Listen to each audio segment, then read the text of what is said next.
네, 안녕하세요. 오늘 의료기관 회계 기준 해설을 가지고 여러분과 같이 만나게 된 저는 이천화라고 합니다. 현재 가립회계법인에서 일하고 있습니다. 이렇게 또 우리 회원들을 또 그 강의를 통해서 만나게 돼서 개인적으로 아주 감사하게 생각을 하고 있습니다. 제가 이제 이해하고 있기로는 우리 이제 공익법인이 감사가 지정대로 되면서 우리 아마 회원님들 이미 공익법인에 대해서 또 기준과 감사와 또 관련 세법들을 이렇게 공부하신 걸로 알고 있습니다. 그리고 이제 두 번째로 이제 사학기관 또 감사가 지정대로 바뀌면서 사학기관 감사에 대해서 지금 아마 준비를 하고 계신 걸로 알고 있는데요. 오늘 제가 이제 강의할 거는 의료기관 회계 기준인데, 이제 의료기관은 사실 이제 공익법인에 속합니다. 물론 이제 사학기관도 공익법인에 속하고 있지만, 그래서 사학기관 감사하시면서 부속 병원들이 있는 경우가 일부 있어서 사학기관 감사하시면서 이제 부속 병원 회계 차원에서 이제 의료기관 회계 기준을 공부하는 걸로 알고 있습니다. 아마 공익법인 회계 기준 공부하시면서 의료기관하고 사학기관은 또 그 제목의 기준 규칙이 다르기 때문에 이번 기회에 이제 보완이 되는 걸로 알고 있습니다. 저는 뭐 이제 개인적으로 공익법인 쪽에서 이제 회계하고 세무 실무를 개인적으로 오래 해왔습니다. 물론 이제 공익법인 중에서도 의료기관하고 또 사학기관 이렇게 이제 많지 않은 뭐 자그마한 경험이 있는데요. 그 경험을 가지고 좀 한번 실무적인 얘기 이렇게 하면서 진행을 할까 합니다. 사실은 의료기관 회계 기준 규칙이 나와 있는데 우리 회원님들 보시면 크게 어려운 부분이 없습니다. 그 회계 기준이라는 것 자체가 일반 기업 회계 기준보다는 아주 낮은 수준의 기준이기 때문에 한번 이렇게 읽어봐도 크게 이제 어려움이 없을 거라고 생각이 드는데요. 이제 그럼에도 불구하고 의료기관이라는 어떤 특수성 때문에 재무제표 양식도 조금 다르고요. 또 용어, 이제 회계 개정 과목들이 좀 안 쓰던 그런 과목들이 있어서 조금 낯설어서 좀 그런 부분이 있겠습니다만 조금씩 이렇게 익숙해지고 몇 가지 포인트만 여러분들이 체크하신다면 크게 어려움이 없을 거라 생각합니다. 뭐 한국 채택 그 국제 기준을 이미 다 알고 계시고 있기 때문에 그거보다는 아주 한 단계 더 낮은 중소기업 회계 기준보다도 좀 더 낮은 기준이 아닐까 이렇게 생각이 됩니다. 그리고 의료기관 회계 기준 규칙이라는 것이 2016년도에 이제 개정이 돼서 그 뒤로 큰 변화가 없습니다. 그래서 공익법인 회계 기준보다도 조금 아직 아쉬운 부분이 많이 있습니다만 그래도 실무에서는 공익법인 기준과 일반 회계 기준을 이렇게 인용해서 쓰는 그런 부속 병원들도 일부 있습니다. 그래서 그 정도의 어떤 생각을 갖고 계시고 보시면 큰 어려움이 없을 거라 생각이 듭니다.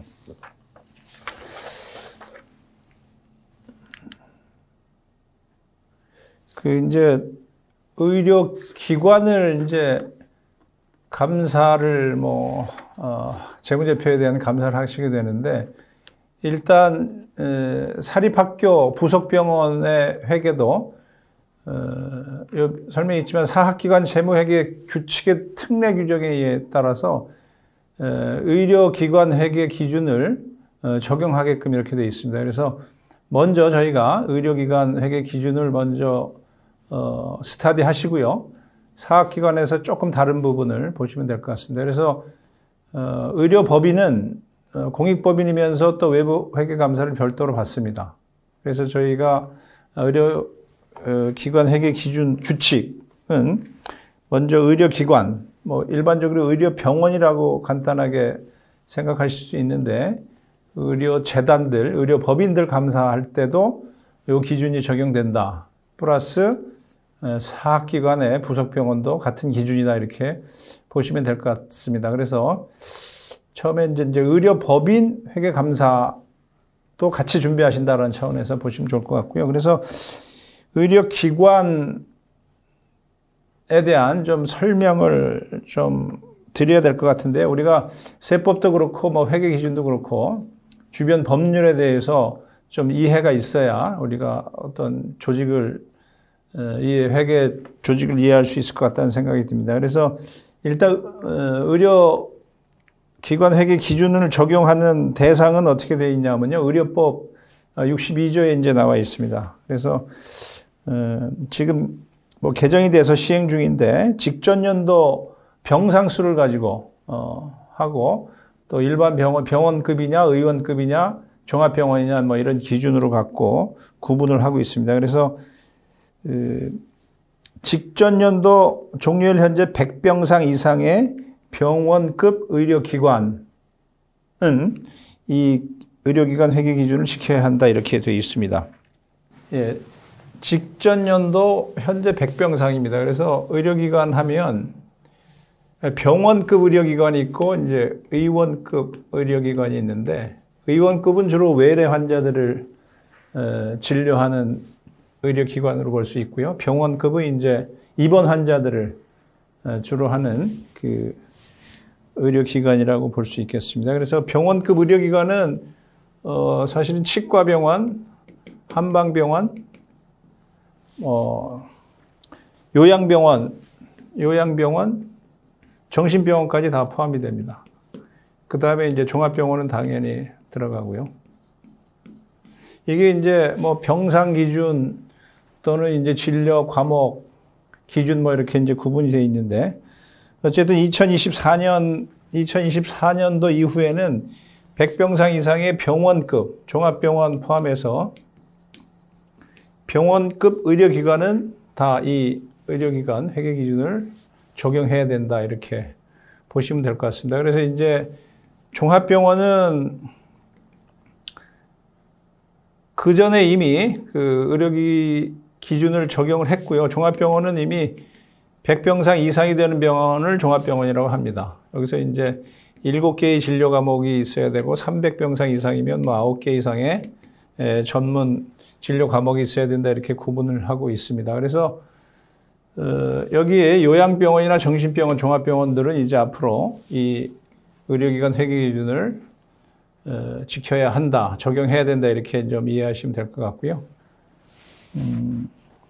사학기관 재무회계 규칙, 특례 규칙에서도 병원의 부속 병원은 이 기준을 의료법인의 병원회계 기준에 중하여 적용이 된다. 그래서 여러분들이 사학기관 부속병원 하실 때도 이 기준에 따라서 결산이 되어 있는지를 확인하실 필요가 있겠습니다. 그래서 의료기관 회계 기준에 보시면 이제 재무제표의 종류가 있고, 결산서 제출 및 공시에 대해서 한번 또 알아보도록 하겠습니다. 재무제표의 종류는 이제 재무상태표, 손익계산서, 기본금 변동계산서, 현금 흐름표, 뭐 굳이 하면 여기 이제 수석 정도가 있겠습니다. 예. 아마 사학기관에는 이제 뭐 학교법인, 법인회계, 일반회계와 손익사업 회계가 있을 건데, 재무상태표라는 건 그대로 쓰죠. 재무상태표는 그대로 쓰고, 손익계산서도 운영성과표라고, 운영계산서죠. 운영손익이라고 안 쓰고 운영계산서라고 쓰고, 그 다음에 이제 수지계산서가 자금계산서, 수지가 아니라 수지라는 표현이 안 쓰고 이제 작은계산서라는 표현을 씁니다. 기업회계 기준은 뭐 비슷하죠. 재무상태표, 손익계산서, 자본변동표, 현금흐름표, 주석 뭐 이렇게 나가고 있는데, 어쨌든 의료기관에서는 이 재무상태표, 손익계산서, 기본금 변동계산서, 현금흐름표를 쓰고, 학교법인 경우에는 이제 작은 계산서를 쓸 수가 있겠습니다. 그리고 일반적으로 회계연도는 병원의 회계는 정부의 회계연도에 따른다 해서 1월 1일부터 12월 31일까지 회계연도를 따르고요. 아시겠지만 사립학교는 3월 1일부터 그 다음 연도 2월 28일까지를 회계연도로 따릅니다. 그래서 병원 부속 병원인 경우에는 회계연도를 이렇게 3월 1일부터 2월 말까지 회계연도를 따라서 결산 기준일이 조금 차이가 나겠습니다.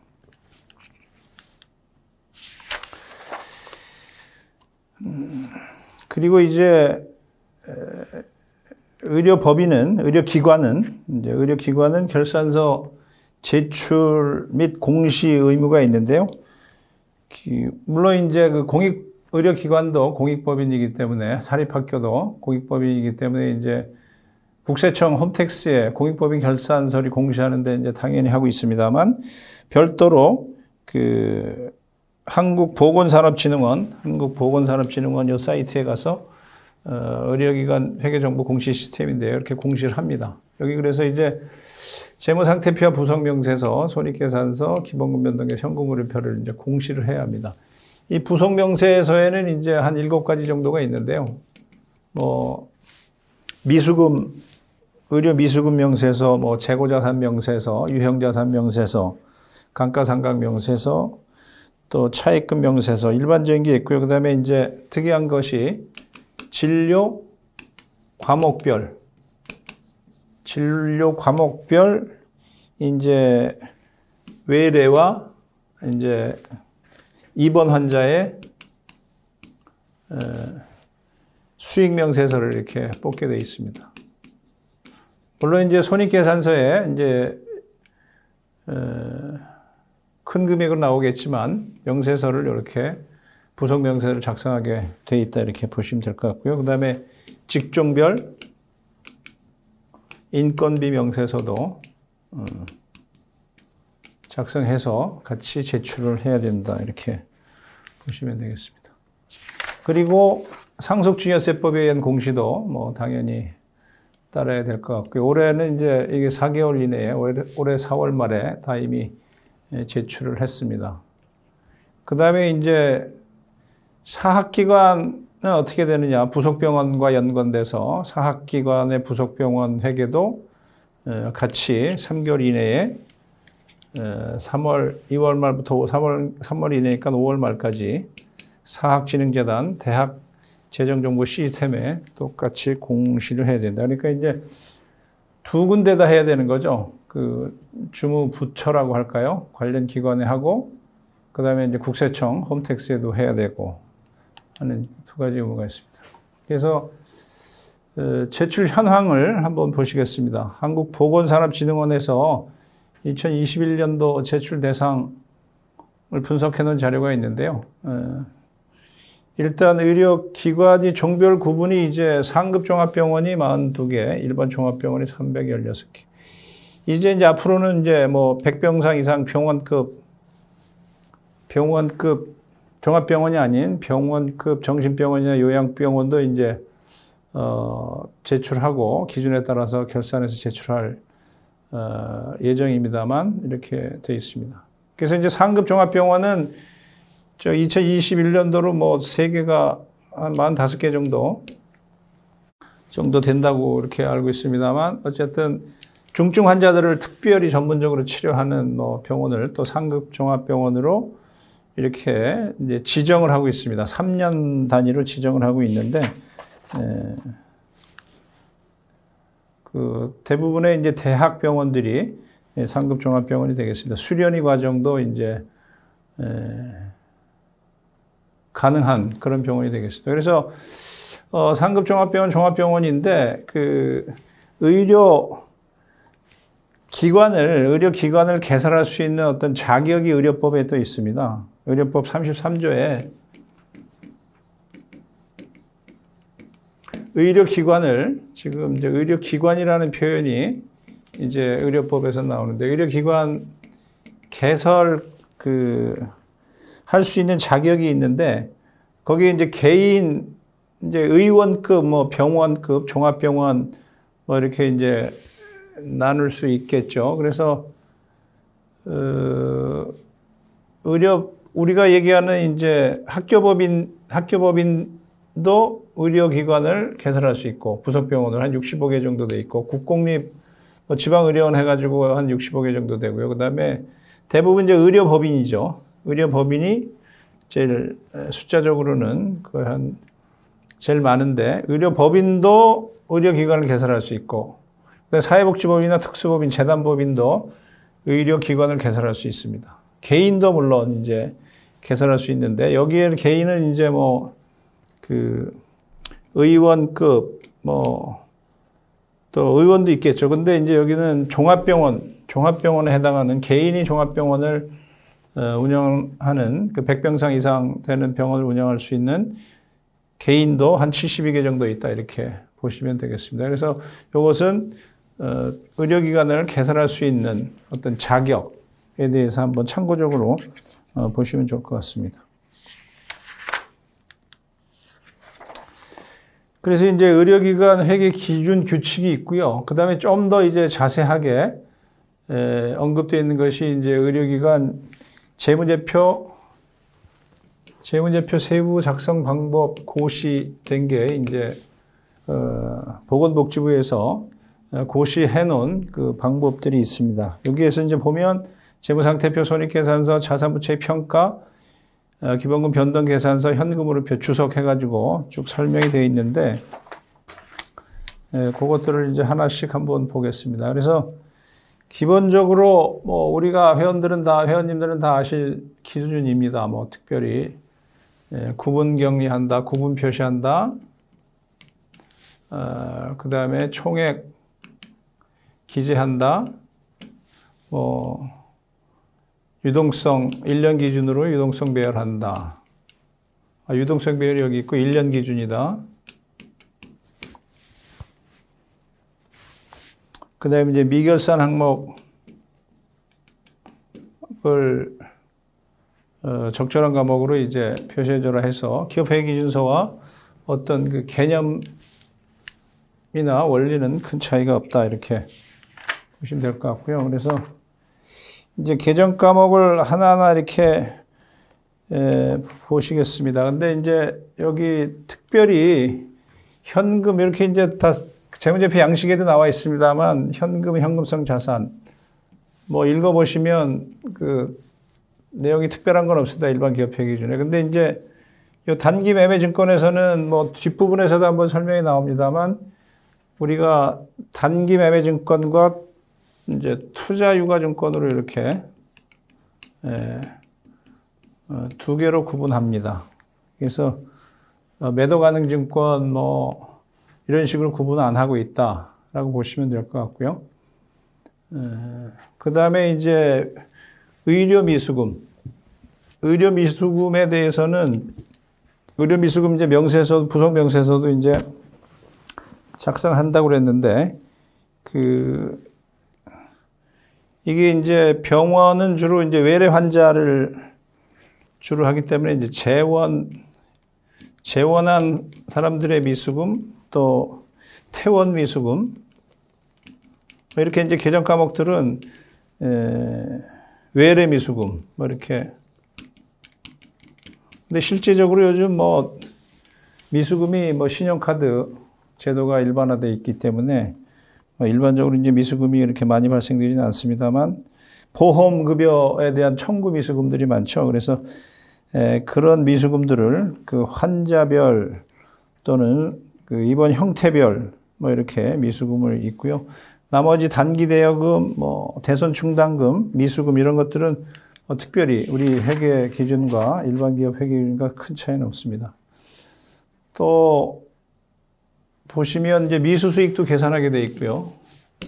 선급금, 선급비용, 선급제세, 원천징수세 중간예납.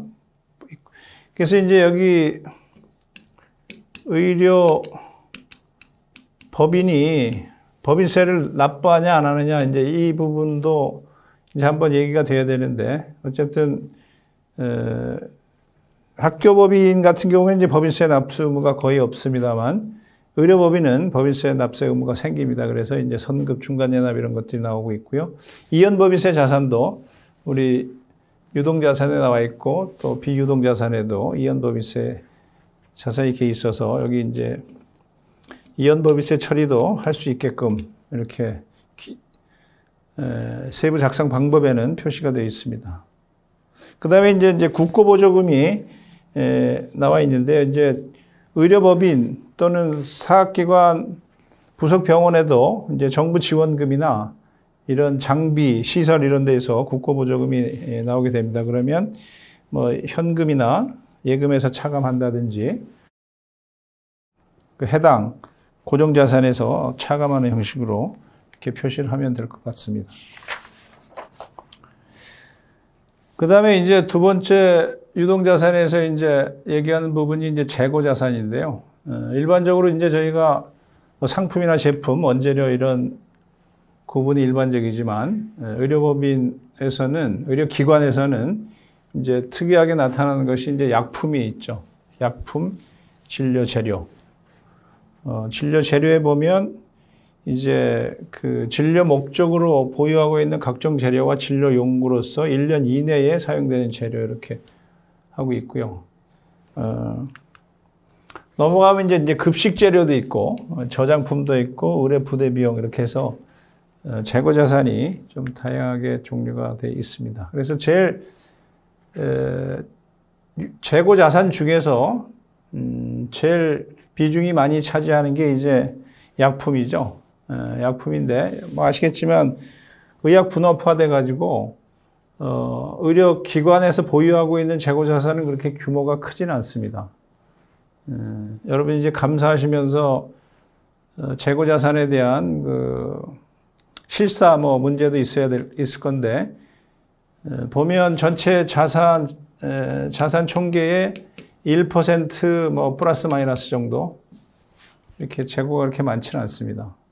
그래서 재고 자산 명세서를 보시고 실사를 할지 안 할지는 좀 중요성 판단해서 보시면 될 것 같은데 재고자산 전체 금액도 그렇게 큰 금액은 아니고요. 의료기관 입장에서 보면 재고자산 중에서도 이제 약품이 그나마 이제 왜냐하면 약값이 고가의 약들이 있기 때문에 마약도 뭐 당연히 있고요. 그래서 고가 약들이 있기 때문에 약품 가격이 조금 올라가고요.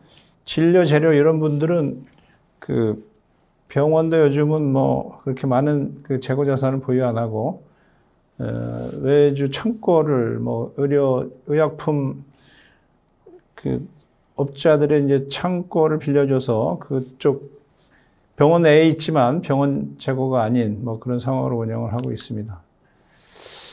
그래서 이제 뭐 급식 재료도 있고요. 급식 재료가 이게 이제 우리 리스트에는 있지만 또 급식 재료가 실제적으로 재고자산 리스트에 없는 경우도 있습니다. 다 뭐 오랫동안 보관할 수 있는 부분은 아니기 때문에. 그래서 저장품, 또 뭐 이런 약품, 진료재료, 급식재료 이외에 사무소, 청소, 저장품 계정들은 많이 있습니다. 의료기관에. 그 다음에 이제 의료 부대 비용들 해가지고 장의용품이나 매점용품 이런 것들이 이제 왜 임대 주지 않고 직접 직영하는 경우에는 의료 부대 물품에 대한 재고도 얼마든지 있을 수 있다. 이렇게 보시면 될 것 같습니다. 그래서 나중에 주석사항에 보시면 의료기관 이제 주석사항의 회계 처리 기준, 회계 처리 기준에 대한 설명할 때 재고자산에 대해서는 이제 뭐 이동평균법이다, 실질 계속 기록법이다 이런 것들에 대한 언급은 하셔야 되니까 어떻게 이제 단가와 수량은 어떻게 관리하고 있는지 그 정도는 또 확인을 해 보실 필요가 있을 것 같습니다. 그 다음에 이제 유동자산, 이제 다음에 비유동자산, 뭐 투자자산이라고도 할 수 있는데요. 여기 보면 이제 투자유가증권이 나옵니다. 투자유가증권이. 그래서 투자 목적으로 보유하는 유동자산 해가지고 이제 매도가능증권, 뭐 우리 기업회계기준에서 지분법 적용 투자주식, 만기보유 증권 이런 것들로 구분은 하지 않고 있습니다. 그래서 여기 이제 그 손익계산서 개정 과목을 보면 단기 매매증권에 대한 평가는 있는데 투자 유가증권에 대한 어떤 평가 손익에 대해서는 개정 과목이 이제 빠져 있습니다. 여기 이제 우리 기업회계기준은 이제 기타 포괄 손익까지 이제 연결이 되는 건데, 기타 포괄 손익 계정이 이제 기본급 변동표에서는 있습니다만, 이 평가, 유가증권에 대한 평가로 생기는 기타 포괄 손익은 이제 안 돼 있고요. 어떤 이제 그 큰 대학병원 부속 그 의료기관을 보면 이 투자 유가증권에 대해서 평가 손익을 인식한 그 의료기관도 있더라고요. 그거는 이제 좀 아마 투자 유가증권에 보유한 금액이 어느 정도 그 중요하다고 봤기 때문에 평가를 해서 관리를 하는 것 같다. 그렇지만 의료기관 회계 기준에 보면 투자 유가증권에 대한 평가 손익은 인식하지 않는 걸로 이렇게 표시가 되어 있습니다.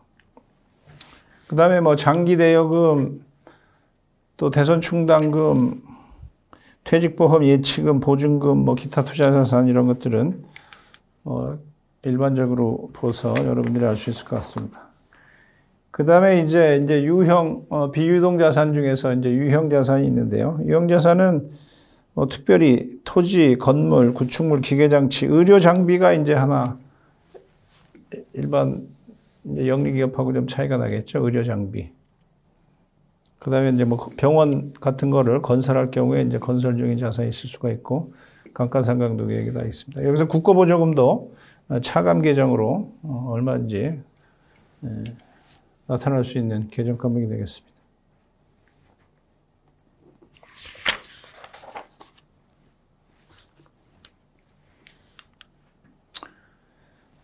그 다음에 이제 무형자산은 영업권, 산업재산권, 이 정도 구분 표시하게 되어 있고요. 그 다음에 기타 비유동자산에 이제 이연법인세 자산이 이렇게 있습니다. 근데 사실은 그 사립대학 부속병원이나 그 의료기관에 이렇게 법인세 이슈가 그렇게 이제 크진 않은데, 이연법인세 자산은 이렇게 우리가 그 유보 처분한 거에 대해서 이연시키는 그 내용인데, 이렇게 명확히 구분해서 법인세는 조금 민감하게 또 기준에다 반영을 했다, 이렇게 좀 볼 수가 있겠습니다.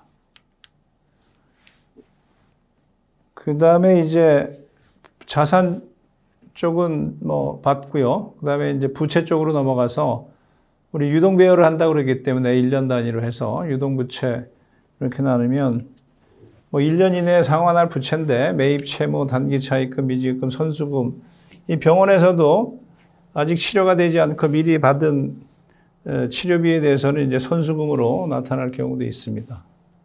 그 다음에 뭐 예수금, 미지급 비용, 미지급 제세 정도 있고요. 그 다음에 이제 유동성 장기부채, 이 부분이 이제 이렇게 유동성 장기부채로 되어 있는데, 여기는 장기 차입금, 유동성 대체한 부분이 뭐 일반적이겠고요. 그 다음에 금융 리스가 대부분 많이 있습니다. 그 의료기관, 병원들, 의료장비들이 고가의 의료장비들이 많이 있기 때문에 의료장비들을 사면서 리스를 거래를 하는데, 이 리스 거래에 대해서도 장단기를 구분해서 유동성 장기 부채로 포함해서 할 수가 있겠습니다. 이런 부분은 이제 주석사항에 잘 구분 표시가 되어 있습니다. 그 다음에 선수수익, 예수보증금, 단기 부채성 충당금. 요게 이제 부채성 충당금이 이제 뭐 나오는 거죠. 우리 이제 뭐 연월차 수당에 대해서 급여 미지급 비용으로 우리가 미지급금이나 미지급 비용으로 계산하는데, 여기는 이제 부채성 충당금으로 해서 뭐 상여 지급 충당금이나 연월차 수당 충당금을 여기에 이제 계산을 하게끔 되어 있고요. 또 뭐 임직원 단기 차입금, 이연법인세 부채, 뭐 기타 유동부채 뭐 이렇게 해서 일반적인 과정이 되겠습니다. 그다음에 이제 비유동부채가 나와 있는데요. 그 의료기관들이 부채가 많이 있습니다. 부채가. 왜냐하면 이제 설비가 건물, 의료 설비, 의료 기구, 뭐 고가의 장비 이런 것들이 있기 때문에 비유동부채가 많습니다. 그래서 장기 차입금, 외화로 뭐 차입하는 경우도 있고요. 금융 리스 미지급금, 1년 이후에 도래하는 금융 리스 미지급금, 요것들은 이제 별도로 주석사항에 이렇게 잘 설명이 돼야 될 부분이고요. 퇴직급여 충당금, 퇴직급여 충당금도 이제 우리 당연히 이거는 이제 100% 충당금을 세우면서 이제 퇴직연금과 연관시켜서 이제 차감 표시한다든지, 매월, 매년 정산한다든지 해서 퇴직급여 충당금도 계산을 해서 표시를 하게 되어 있습니다. 그 다음에 뭐 이연법인세 부채, 뭐 이연법인세 차대와 같은 개념으로 보시면 될 것 같고요. 그 다음에 이제 임대보증금 뭐 있고,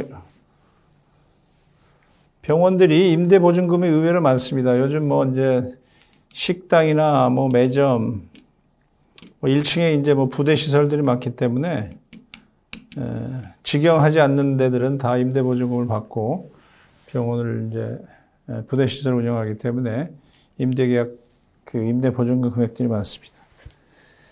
그리고 이제 의료기관에서 이제 제일 중요하다고 할 수 있는 뭐 기업회 기준하고 차이가 나는 부분이 이제 고위목적 사업 준비금하고 의료 발전 준비금 이 부분이 되겠는데요. 이 부분에 대해서만 우리 회원님들이 잘 이해하고 계시면 좋을 것 같습니다. 이것은 이제 법인세법과 연관이 있는 겁니다. 고위목적 사업 준비금을 결산서에 인식하는 경우 유동부채, 비유동부채하고 별도로 이제 구분해서 표시되어 있고 부채에 비유동 부채로 구분하게 되어 있습니다. 그래서 기업회계 기준상으로 보면 이것이 당연히 부채는 아니죠. 지급해야 될 의무가 있는 충당금이나 준비금이 아니기 때문에 우리 기업회계 기준상으로는 부채는 아닌데 이 의료기관 또는 이 공익법인 할 때 여러분들 아마 다 고목준에 대해서 한번 스타디를 하신 경험이 있으실 겁니다. 근데 이제 병원, 의료기관에서는 또 좀 다른 개념이죠. 의료발전 준비금까지 이제 연관시켜서 이렇게 봐야 되는데 어쨌든 이 두 개정 과목에 대한 이해를 여러분들이 좀 하셔야 의료기관의 어떤 재정 상태나 손익계산서 보시면서 실질적인 어떤 수익에 대한 성과를 여러분들이 좀 이해하실 수 있을 것 같아서 이 부분은 확실히 여러분들이 이제 기억을 하셔야 될 것 같은데 뒷부분에 가서 또 따로 한번 설명을 드리도록 하겠습니다. 차이 나는 부분이 굳이 재무상태표에서 의료기관에서 차이 나는 거는 의료 미수금 또는 그 다음에 뭐 재료에서 재고자산에서 좀 차이 나고 부채가 아닌 부채인 고위목적 사업 준비금과 의료발전 준비금 이 과목에 대해서만 여러분들이 좀 기억하시면 크게 다를 바가 없을 것 같습니다. 그리고 이제 뭐 재무상태표에서 이제 마지막으로 자본인데요. 이 의료기관도 의료법인도 공익법인의 개념이기 때문에 지분 개념은 없습니다. 그죠? 이제 사학기관에 있는 부속병원은 병원의 어떤 수익 사업으로서 별도 구분되어 있기 때문에 뭐 당연히 지분 개념은 없고요. 의료기관도 여기서 뭐 이제 자본금이랄지 뭐 이런 지분 주주 개념은 없고 똑같이 공익법인처럼 이제 기본재산 뭐 보통재산식으로 법인 기본금, 기타 기본금 해서 병원 설립할 때 출연한 금액입니다. 병원 설립할 때 출연 금액도 상속증여세법 상으로는 이제 출연재산으로 봐서 이제 법인 소득세 과세하지 않고 출연재산으로 봐서 이제 사후 관리를 하는 거죠. 기본금도 이제 마찬가지입니다. 이제 미등기 금액 또는 잉여금을 해가지고 이제 뭐 고정자산, 유형자산으로 이제 대체했다든지 할 경우에는 이제 설립 이후에 늘어난 기본금에 대해서 이제 법인 기본금, 기타 기본금 이렇게 얘기하고요. 자본잉여금은 뭐 자산 재평가 적립금이 있다고 한다면 필요하고요. 이 자산 재평가 적립금도 의료 법인들에서 많이 나타납니다. 왜냐하면 이제 의료법인들도 이제 상당 기간 지나면 보유하고 있는 부동산이 이제 가격이 올라갔고 또 아까 얘기했지만 장기 차입금과 금융 리스를 해야 되기 때문에 신용평가를 받아야 됩니다. 재무제표에 대한 그 안정성 평가 이런 것들을 받아야 되기 때문에 자산 재평가들을 많이 합니다. 그 다음에 이제 뭐 기타 자본잉여금, 그 다음에 여기 이제 아까 매도 가능 증권 또 투자 투자 유가 증권 얘기하면서 기타 포괄 손익 얘기를 했었습니다만 여기서 얘기하는 우리 그 자본에서는 기타 포괄 손익 누계액이 있는 게 재평가 적립금하고 해외 산업 환산 손익 정도만 있지 매도 가능 증권 평가이익 이 부분에 대해서는 이제 언급이 없습니다. 근데 만약에 이제 투자 유가 증권 평가를 한다 하더라도 이것을 뭐 기타 포괄 손익으로 볼 거냐 여기까지는 좀 뭐 너무 그렇게까지 하는 건 제가 못 본 것 같고요. 그냥 손익계산서에 반영 정도, 평가 손익을 반영하는 정도로 보면 될 것 같습니다. 그리고 뭐 똑같이 이제 차기 단기 손익, 순손실이 이렇게 발생이 돼서 넘어오는 이런 과정이 되겠습니다. 그래서 이제 재무상태표에 대해서 쭉 봤고요. 제일 중요하다고 한 그 고유 목적 사업 준비금을 설명을 안 드렸는데 일단 손익계산서까지 또 한번 보시고 그리고 나서 이제 별도로 한번 설명을 드리는 게 좀 더 도움이 될 것 같습니다. 그래서 이제 손익계산서 작성 기준도 뭐 큰 차이가 없습니다. 뭐 약간 차이는 있지만 뭐 수익 실현식이라는 표현을 쓰는데요. 실현시기를 기준으로 수익을 인식한다. 비용은 수익 비용 대응한다. 비용 대응 원칙. 복식부기 한다는 건 뭐 당연한 거고요. 수익 비용 대응한다. 그 다음에 뭐 여기 총액주의로 한다. 일부를 상계시키지 않고 총액주의로 계산한다. 그 다음에 손익계산서는 이제 우리 기업회 기준은 매출원가, 매출총이익, 일반관리비, 영업이익 뭐 이렇게 나가지만 여기는 이제 의료이익, 법인세 차감전 순이익, 법인세 비용, 그 다음에 고유목적 사업준비금 설정 전 당기순이익, 고유목적 사업준비 전입액, 고유목적 사업준비 환입액, 당기순이익 이런 식으로 이제 나간다 이겁니다. 그래서 사실은 의료기관 손익계산서를 볼 때는 뭐 기업회 기준도 마찬가지겠지만 의료이익과 법인세 차감전 순이익 여기까지만 보면 어떤 성과는 다 볼 수 있는데 법인세 비용은 거의 뭐 있거나 미미합니다. 왜냐하면 고유목적 사업준비금을 통해서 이연시켜주기 때문에 거의 사립대학 부속병원은 뭐 법인세 비용이 없습니다. 거의 고유목적 사업준비금 적립을 통해서 법인세 비용이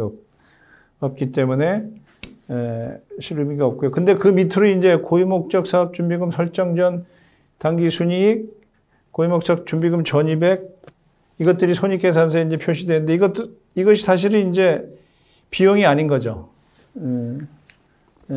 손익계산서상에 들어갈 비용도 아니고 준비금은 이제 재무상태표에 들어갈 부채 계정 과목도 아닌데 우리 재무제표 세부 작성 기준에 이제 들어와 있다 이렇게 보시면 될 것 같습니다.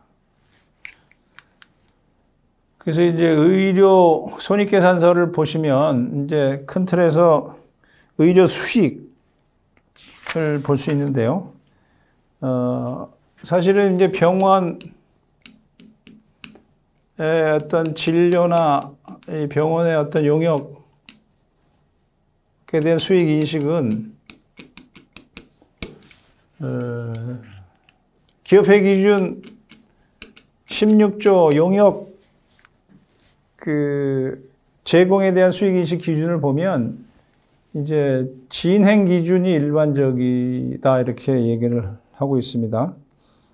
그래서 성과를 신뢰성 있게 추정할 수 있을 때 진행 기준에 따라서 이제 인식을 용역 제공은 이렇게 해야 된다 이렇게 되어 있는데 사실은 병원의 진료라는 게 수익의 어떤 진행 과정을 보면 이제 검사를 하죠. 검사를 하고 검사를 가지고 이제 진료를 하고 또 뭐 수술을 하고 뭐 이제 뭐 수술 이후에 투약을 하고 뭐 이제 퇴원 이후에 뭐 관리하고 뭐 이러기 때문에 이 일련의 수익을 창출하는 과정 속에서 이게 수익을 신뢰성 있게 성과를 측정할 수 있느냐? 검사를 해봐야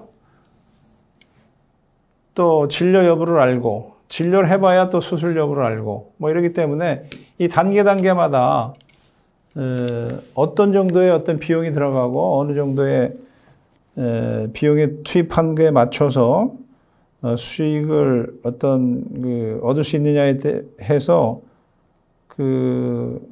진행률 자체도 이제 추정하기가 쉽지 않고요. 그 다음에 이제 전체의 수익 금액도 측정할 수 없다. 뭐 이렇게 볼 수밖에 없을 것 같습니다. 그래서 기업회계 기준 안대로 본다면 이제 진행 기준은 좀 어려울 것 같고요.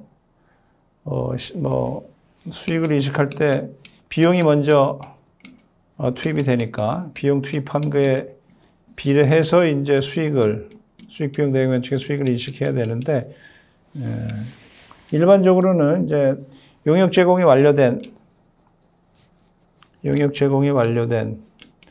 뭐 건별로 뭐 내원 환자 같은 경우에 퇴원한 날 뭐 어쨌든 검사나 진료가 건건이 끝났을 때 그 단계별로 수익을 인식한다 이렇게 보고 법인세법하고도 뭐 이렇게 큰 차이 없이 수익에 대해서 이제 세부 조정 여부는 크게 없이 수익으로 인식하고 있다 이렇게 보시면 될 것 같습니다.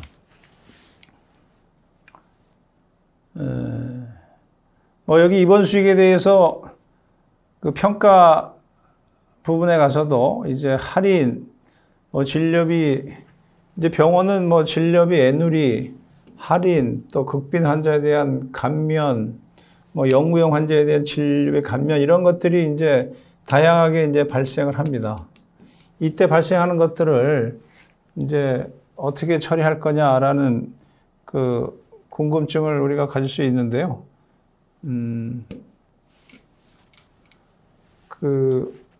기준에서는 직접 별도로 비용 처리 안 하고 수익에서 직접 차감하여 계산하는 걸로 이렇게 언급을 하고 있습니다. 그래서 수익에서 수입을 없애주고 미수금에서 없애주는 그래서 이거를 할인액, 비용에서 감면액, 애누리액 이렇게 별도로 비용 계정으로 처리하지는 않는다. 이렇게 보시면 될 것 같습니다. 또 여기서 수익과 관련해서 이제 시행이 안 된 수납 금액이 미리 선납한 경우가 있다면 당연히 선수금으로 처리를 해야 되겠죠. 그 다음에 이제 기타 요즘은 병원이 입원 수익이 많지만 요즘 부대적으로 이제 건강진단, 수탁검사, 직원 급식 수익도 여기 이제 기타 의료 수입에 들어갑니다. 직원 급식 수리, 재증명서 수입, 구급차 운영비, 기타 수입 해가지고 여기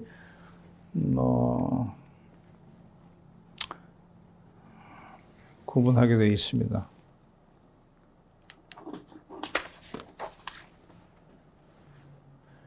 그리고 이제 참고적으로 의료 수익 감면이 있는데요. 우리 기업회계 기준에서 애누리나 할인이나 이런 것들이 있는데 우리 할인은 미리 약정보다 미리 이제 결제를 하면 할인이다 이런 표현이 있는데 좀 혼용해서 쓰는 것 같고요.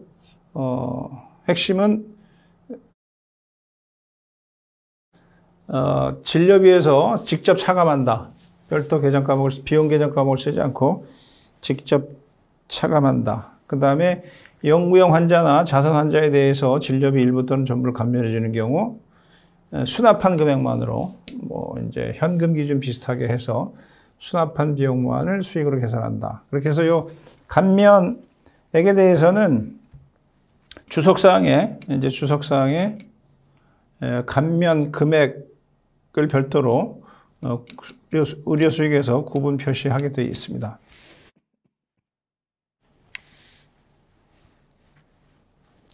의료 수익과 상계 처리한다. 감면 부분은. 예, 이제 의료 외 수익을 보겠습니다. 의료 외 수익은 주된 의료 사업은 아니지만 그 병원 그 재정에 상당한 기여하는 바가 있습니다. 아시겠지만 영안실, 매점, 슈퍼마켓 이런 것들이 아주 공간으로 아주 요즘 그 확대를 해서 병원 재정에 막대히 기여를 하고 있습니다. 그래서 여러분들이 병원 재무제표를 보시게 되면 의료 수익에서 결손이 나는데 의료 외 수익에서 이익이 나가지고 단기 순이익이 나는 그런 케이스도 상당히 많이 있다. 이렇게 보셔도 될 것 같습니다. 그래서 이제 직영하는 경우에는 의료 부대 수익으로 들어가고요. 요거를 이제 임대한 경우에는 이제 임대료 수익으로 이렇게 구분 격리하는 걸 볼 수가 있겠습니다. 그 다음에 이제 아까도 이제 유동자산에서 말씀드렸지만 단기 매매증권 처분이익, 그 다음에 단기 매매증권 평가이익, 처분과 평가는 있는데 이 투자 유가증권에 대한 그 평가 이익과 처분 이익은 있지만 평가 이익은 없다. 이렇게 투자 유가증권 평가 손익은 없다. 이렇게 한 번 더. 근데 꼭 하면 안 되냐? 그건 아니라는 겁니다. 할 수 있다. 투자 유가증권 평가 손익이 금액이 크고 의미가 있다 하면 이제 수익으로 계산을 할 수가 있겠습니다. 그 다음에 이제 연구 수익이라는 것들이 연구 중심 병원의 연구 수익, 수탁 연구 수익, 임상시험 연구 수익, 기타 연구 수익, 이런 부분들이 좀 특화된 병원들에서는 저런 연구 수익이 당연히 있고요. 이때는 이제 1년 이상 진행되는 연구의 경우 진행 기준을 할 수 있다. 어떤 진행률을 명확히 계산할 수가 있고 신뢰성 있게 계산할 수 있고 계약이 되어 있기 때문에 수익도 계약 금액에 따라서 확정되어 있기 때문에 진행률을 계산할 수 있다. 이렇게 보시면 될 것 같고요. 나머지는 뭐 외환차, 외화환산이익, 이제 처분이익만 있다. 투자자산에 대해서는 처분이익만 있다. 유형자산 처분이익 뭐 있고, 그 다음에 여기 기부금 수익, 병원도 기부금을 받을 수가 있습니다. 기부금 영수증도 뭐 발행할 수가 있고요. 공익법인이기 때문에. 그 다음에 이제 정부로부터 기부금을 받는 경우에 있는데 운영비 보조 목적으로 기부를 받는다 그러면 기부금 수익으로 하고, 자산 취득이나 어떤 고정자산 취득할 때는 이제 그 차감 계정으로 해서 이제 감가상각비와 서로 상계 처리하는 그런 회계 처리를 하면 되겠습니다. 그 다음에 여기 뭐 자산 수준이익, 채무 면제이익, 뭐 보험 차익 이런 것들이 과거에는 그 특별 손익으로 있었었는데 개정되면서 없앴고요. 이제 또 자산 수준이익이나 기부금 수익이나 이런 것들은 사실은 대가성이 병원의 어떤 그 영업과 상관없이 대가성이 없이 받았다 그러면 사실은 이제 법인세 과세소득은 당연히 아니죠. 출연재산으로 봐서 또 상증법상 사후관리, 증여세 과세 여부를 또 확인해서 사후관리 규정을 따라야 합니다. 그래서 의료기관은 출연재산 신고도 같이 병행해야 된다. 이렇게 보시면 될 것 같습니다.